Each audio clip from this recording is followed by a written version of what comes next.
wabarakatuh. Di sini kami dari kelompok 5 Sistem Informasi Manajemen akan mempresentasikan hasil diskusi kami mengenai telekomunikasi, internet dan jaringan wireless.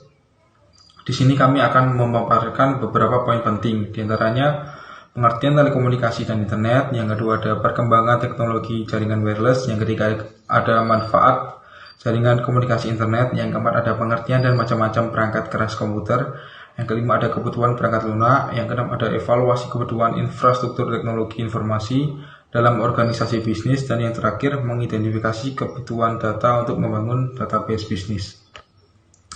Materi pertama akan saya jelaskan mengenai pengertian telekomunikasi. Menurut paradigma manajemen komunikasi adalah proses penggunaan berbagai sumber daya komunikasi secara terpadu melalui proses perencanaan, pengorganisasian, pelaksanaan, dan pengontrolan unsur-unsur komunikasi untuk mencapai tujuan yang telah ditetapkan. Yang kedua, menurut Antar Venus, manajemen komunikasi adalah proses pengelolaan sumber daya komunikasi yang ditujukan untuk meningkatkan kualitas dan efektivitas pertukaran pesan yang terjadi dalam berbagai konteks komunikasi. Konteks komunikasi yang dimaksud di sini berarti tataran komunikasi individual, interpersonal, organisasional, governmental, sosial, atau bahkan internasional. Selanjutnya saya akan menjelaskan mengenai bentuk komunikasi jarak jauh. Yang pertama ada komunikasi satu arah atau simplex. Komunikasi satu arah, pengirim dan penerima informasi tidak dapat menjalin komunikasi yang berkesinambungan melalui media yang sama, contohnya melalui televisi atau radio. Yang kedua ada komunikasi dua arah atau duplex. Dalam komunikasi dua arah, pengirim dan penerima informasi dapat menjalin komunikasi yang berkesinambungan melalui media yang sama, contohnya adalah telepon. Yang ketiga, komunikasi semi dua arah atau half duplex. Dalam komunikasi semi dua arah, pengirim dan penerima informasi berkomunikasi secara bergantian namun tetap berkesinambungan. Contohnya mengenai handy-talkie, fax, ataupun chat room. Selanjutnya akan dilanjutkan oleh rekan saya. Nah, selanjutnya yaitu pengertian dari internet. Menurut Sibero pada tahun 2011, internet merupakan kependekan dari Interconnect Network, yang artinya yaitu sebuah jaringan komputer yang menghubungkan antar komputer secara global. Sedangkan menurut Harjono pada tahun 2009, internet adalah kumpulan dari beberapa komputer yang bahkan bisa mencapai jutaan komputer di seluruh dunia yang saling terkoneksi satu dengan yang lainnya. Jadi, agar komputer bisa saling terkoneksi satu dengan yang lainnya, maka diperlukan media untuk saling menghubungkan antar komputer. Media yang digunakan itu bisa berupa kabel, satelit, atau lewat sambungan telepon. Assalamualaikum warahmatullahi wabarakatuh. Nama saya Muhammad Rifki Alfani. Berikutnya di sini ada e-commerce dan e-business. Yang pertama, definisi e-commerce menurut Organization for Economic Cooperation and Development atau disingkat OECD yang dikutip dari Capella. E-commerce berkaitan dengan melakukan bisnis secara elektronik. E-commerce didasarkan pada pemrosesan elektronik dan transmisi data, termasuk teks, bunyi, dan video.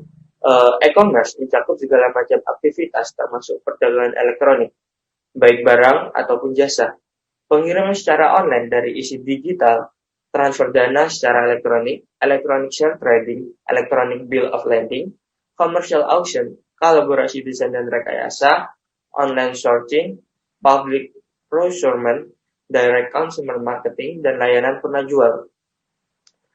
Menurut Cafe pada tahun 2004, e-commerce adalah aktivitas penjualan dan pembelian barang atau jasa melalui fasilitas internet. Kemudian menurut Turban pada tahun 2004 menyatakan bahwa e-commerce adalah proses pembelian, penjualan, transfer atau pertukaran produk, layanan, dan atau informasi melalui jaringan komputer, termasuk internet.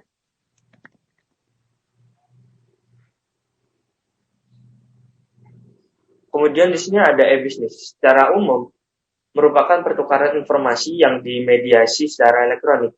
meliputi segala aktivitas yang ada di dalam organisasi ataupun antara organisasi dengan pemangku kepentingan di luar organisasi yang mendukung proses bisnis.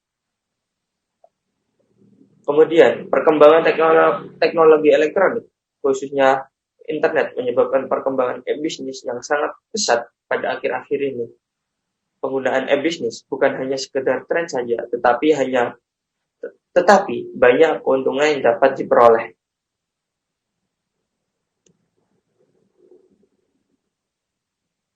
Baik, di sini saya akan menjelaskan tentang perkembangan teknologi jaringan wireless. Internet telah memberi perubahan besar dalam dunia komputer dan komunikasi. Perkembangan dan pertumbuhan menggunakan internet menjadi perkembangan dan yang paling cepat dalam abad modern ini. Internet menjadi sebuah alat penyebaran informasi secara global, sebuah mekanisme penyebaran informasi dan sebuah media untuk berkolaborasi dan berinteraksi antar individu dengan menggunakan komputer tanpa berhalangan batas geografis. Sejarah perkembangan teknologi internet ini melibatkan 4 aspek berbeda, namun saling berinteraksi satu dengan yang lainnya. Keempat aspek tersebut adalah aspek teknologi, aspek operasional dan manajemen, aspek sosial, dan yang terakhir adalah aspek komersialisasi. Jadi seperti itu. Ya, di sini saya akan menjelaskan tentang perbedaan e-commerce dan e-business. Yang pertama, dua hal ini antara e-commerce dan e-business ini adalah hal yang berbeda antara e-business dan e-commerce. E-business ini tidak hanya melakukan jual beli atau hanya transaksi jual beli, tetapi dalam e-business ini lebih diarahkan pada strategi bisnis yang mengubah model bisnis ke bisnis digital atau dengan bantuan teknologi internet dengan cara memaksimumkan nilai kepada pelanggan dan sehingga dengan cara memaksimumkan nilai kepada pelanggan sehingga kita dapat meningkatkan juga laba terhadap perusahaan. E-bisnis di sini bisa dikatakan lebih luas daripada e-commerce karena dalam e-bisnis ini tidak hanya menjual atau tidak hanya bertransaksi, tetapi lebih jauh lagi yaitu kita melibatkan pelayanan kepada pelanggan seperti halnya kita ketahui banyak di e-bisnis di Indonesia seperti kita contohkan kita pada platform Shopee. Di sana juga melakukan yaitu layanan terhadap pelanggan seperti ongkir gratis atau seperti Shopee Pay sehingga pelanggan itu tidak perlu susah-susah untuk melakukan transaksi di Shopee sehingga dengan pelayanan menambah nilai layanan terhadap pelanggan itu akan menambah juga pemasukan atau laba terhadap perusahaan. Yang selanjutnya saya akan menerangkan tentang teknologi pendukung untuk e-commerce dan e-business. Berdasarkan gambar yang telah ada di slide di PPT, terdapat 3 saluran media interface di mana pelanggan dapat melakukan komunikasi dengan perusahaan. Kegiatan saluran tersebut adalah seperti web browser, phone, and chat window. Semua bentuk percakapan ketiga interface tersebut kemudian diproses dalam satu intelligent adaptive web shop. Semua informasi pelanggan disimpan dalam user model dan menjadi customer profile database. Di sini profil customer database ini sangat penting bagi perusahaan karena bisa digunakan oleh perusahaan untuk meningkatkan layanan kepada pelanggan sehingga pelanggan akan mendapatkan kepuasan terhadap layanan perusahaan sehingga perusahaan akan mendapatkan timbal balik dengan mendapatkan laba dan pelanggan yang terus bertambah. Baik, perkenalkan nama saya Mariska, NIM 181185. Di sini saya akan melanjutkan pembahasan materi dari teman saya. Dan pada kesempatan kali ini saya akan membahas mengenai manfaat jaringan komunikasi internet serta kebutuhan perangkat lunak. Manfaat jaringan komunikasi internet yang pertama yaitu ada menambah wawasan. Tentunya dengan adanya internet, kita akan dengan mudahnya mencari informasi yang belum kita ketahui. Dengan hanya kita mengetik keyword yang ingin kita ketahui, semua hasil yang kita inginkan akan muncul. Dan yang selanjutnya adalah lebih efisien. Tentunya dengan adanya komunikasi internet, efisien dan efektivitas waktu itu sangat berpengaruh. Kita dengan mudahnya mencari hal-hal itu dengan cepat. Dengan hanya kita memiliki internet, serta kita memiliki paket data ataupun wifi yang terkonek kepada jaringan wifi, tentunya hal tersebut akan sangat memudahkan kita dalam mencari informasi yang akan kita ketahui. 3 adalah memudahkan komunikasi, di mana di sini seperti yang kita ketahui bersama, dengan adanya teknologi yang berkembang secara pesat, dengan adanya kemajuan teknologi, itu semakin memudahkan kita dalam berkomunikasi. Seperti halnya dapat kita ketahui bersama, saat kini kita sedang melakukan pembelajaran secara daring, di mana kita bertatap muka via Zoom.